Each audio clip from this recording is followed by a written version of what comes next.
जय शिव शंकर भोलेनाथ की जय। इतनी कथा सुनकर के नारद जी ने कहा, हे पिताजी, आपने मुझे भस्म धारण करने की विधि तो बतलाई, अब कृपा करके अब मुझे कोई ऐसा इतिहास बताइए जिससे भस्म के प्रभाव से किसी पापी को कभी मुक्ति मिली हो, होने का कोई वृतांत हो तो बताओ। ब्रह्मा जी ने कहा, है पुत्र, वामदेव नामक एक शिव भक्त काम, क्रोध, लोभ, मोह आदि से रहित थे। वे सबको समदृष्टि से देखते थे, किसी से कोई वस्तु नहीं लेते थे तथा सदैव मौन धारण करके शिव जी का ही स्मरण करते हुए संसार में भ्रमण किया करते थे। वे भस्म धारण करके तथा प्रत्येक अवस्था में प्रसन्न रहते थे। उनकी परमहंस गति को देख करके सब लोग उनसे श्रद्धापूर्वक सब प्रणाम नमस्कार करने लगे, उनको सब प्रणाम करते थे। हे नारद, एक दिन क्रोचारण्य नामक वन में जा पहुँचे वे। उस वन में केवल भूत प्रेत ही रहा करते थे, क्रोच वन में, और वहीं एक अत्यंत भयानक ब्रह्म राक्षस भी रहता था। कोई भी मनुष्य भय के कारण वहां कभी जाता नहीं था। वह ब्रह्म राक्षस अपने पापों के कारण बहुत दिनों का भूखा प्यासा था। अस्तु जब उसने वामदेव को वहां आते देखा तो उसने खाने के लिए दौड़ पड़ा और कुछ देर तो चुपचाप स्थान पर खड़े रहे, परंतु मुनि को कोई भय नहीं हुआ। ये देख करके ब्रह्म राक्षस उनके शरीर से लिपट गया और वह अभिलाषा करने लगा कि मैं अपनी दोनों भुजाओं से उठाकर एक ही ग्रास में खा जाऊं आपको। परंतु जिस प्रकार चिंतामणि का उन्होंने स्पर्श किया तो वह लोहा सोना बन गया। इस प्रकार शिव भक्त वामदेव के शरीर का स्पर्श करते ही उस राक्षस के संपूर्ण पाप नष्ट हो गए और वह शुद्ध हो गया। शिव जी की महिमा को देखो, जो राक्षस वामदेव को भक्षण करने के लिए आया था वह ही आनंदित हो गया और उसके सामने हाथ जोड़कर खड़ा हो गया। वामदेव के शरीर में जो भस्म लगी हुई थी वह उस ब्रह्म राक्षस को भी लग गई चिपटते, इसलिए ऐसा परिवर्तन उसके अंदर आया, बदलाव।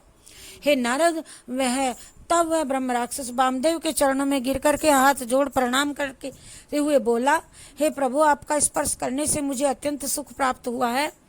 अब आप कृपा करके मेरा उद्धार कीजिए। हे स्वामिन, यदि आप मुझ पर अनुग्रह करने के लिए यहाँ आए हो तो इस अधम शरीर से भी मुक्ति प्राप्त करूंगा मैं। यह सुनकर के वामदेव बोले, हे राक्षस, तुम किस पाप के कारण ब्रह्म राक्षस हुए हो?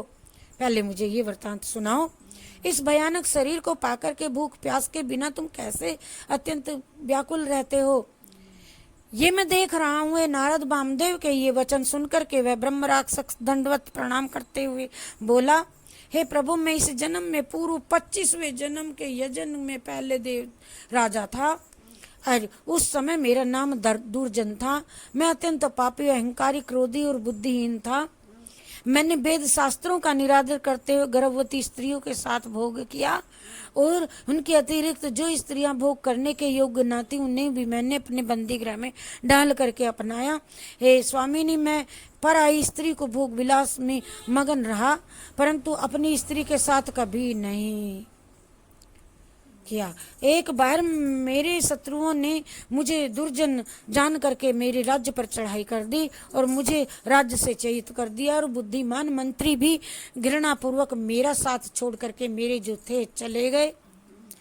उसी शोक में मेरी मृत्यु भी हो गई और जब यमराज के गण मुझको पकड़ करके यमपुरी में ले गए तब यम की आज्ञा अनुसार उन्होंने मुझे रुधिर के कुएं में डाल दिया और तदुपरांत मुझे पिशाच का जन्म मिला प्राप्त हुआ। ये भयानक वन में जहाँ कोई भी प्राणी न था यमराज ने मुझे जन्म दिया और वहाँ मैं 100 वर्ष तक भूख प्यास से व्याकुल होकर मृत्यु को प्राप्त हुआ। फिर मुझे तीसरे जन्म में शेर का, चौथे में अजगर का, पांचवें में बिच्छू का, छठे में सूअर का और सातवें में गरग, आठवें में स्वान का और 9वें में फेरू का, 10वें में बैल का, 11वें में हिरण का, 12वें में बंदर का, 13वें में भैंसा का, 14वें में नेवला का, 15वें में कौवे का, 16वें में खच्चर का, 17वें में गधे का, 18वें में बिल्ली का, 19वें में बकरी का, 20वें में मैं मछली बना, 21वें में मैं चूहा बना, 22वें में जन्म में मैं मेंढक बना, 27वें में मैं घुग्गू बना और 24वें जन्म में मैं हाथी का शरीर प्राप्त हुआ मुझे। हे ब्राह्मण, ये जो आप मेरा ब्रह्म राक्षस का शरीर को देख रहे हो ये मेरा तो 25वां जन्म है। इस शरीर को पाकर के मैं अत्यंत दुखी हूँ। इस शरीर में मुझे खाने के लिए कुछ यहाँ पर नहीं मिलता है और मैं अपने पापों का स्मरण करता हुआ दिन रात रोया करता हूँ। न जाने मैंने ऐसा कौन सा जप तप योग तीर्थ अथवा व्रत किया था जिससे मैं इस शुभ गति को प्राप्त हुआ हूँ, और आपने यहाँ आकर मुझ पर मेरे सरीखे को पापी को दर्शन दिए हैं। हे नाथ, मैं समझता हूँ कि अब मेरे अच्छे ही दिन आ गए हैं।